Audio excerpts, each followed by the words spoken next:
Merci, Monsieur le Président. Ma question s'adresse à Monsieur le Premier ministre. 500 000 € pour décapiter un policier, 500 000 € pour violer une policière. C'était sur les murs des HLM de Savigny, dans mon département, la Seine-et-Marne.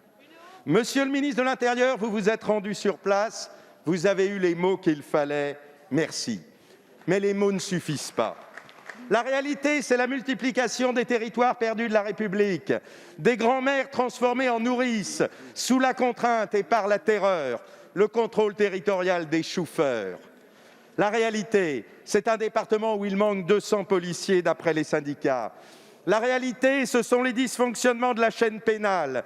La police fait son travail et le fait bien.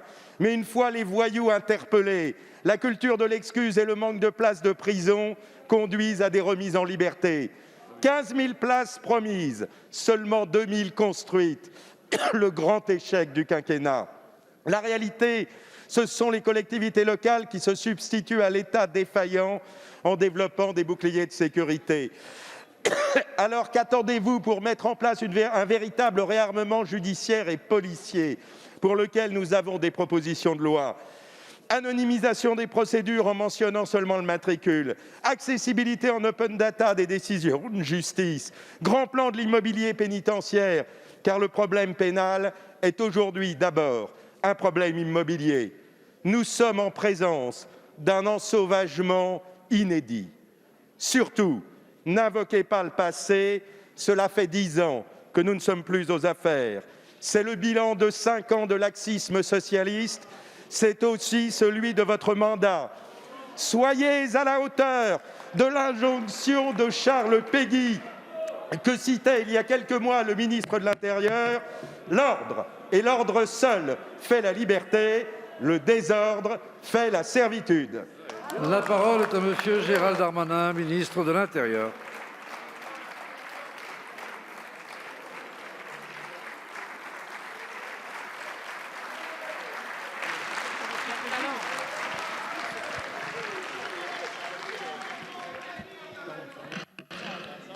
S'il vous plaît, on écoute la réponse dans le calme de la part du ministre de l'Intérieur.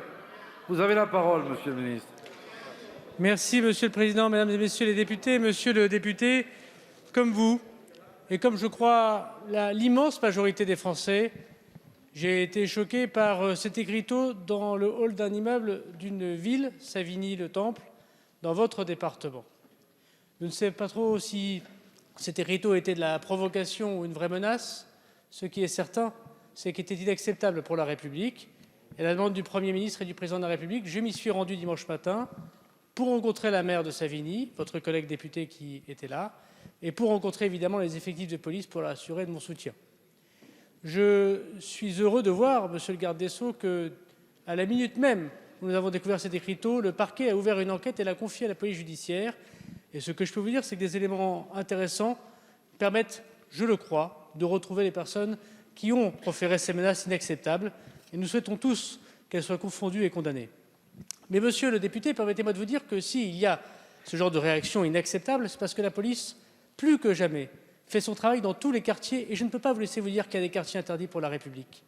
Bien au contraire, dans votre département, c'est 255 gardes à vue depuis le 1er janvier et 250 kilos de résine de cannabis qui ont été saisis, plus de 25% par rapport à l'année dernière. Et oui, il y a des réactions. Il y a des réactions, monsieur le député, il y a des réactions de ceux qu'on empêche de travailler, de faire 30 000, 40 000, 50 000 euros d'argent liquide. Et il y a des réactions parce que les policiers, tous les jours, y vont pour justement empêcher ces trafics. Mais monsieur le député, vous avez été président du conseil départemental. C'est aussi un bailleur social qui appartient au département, qui appartient à cet immeuble.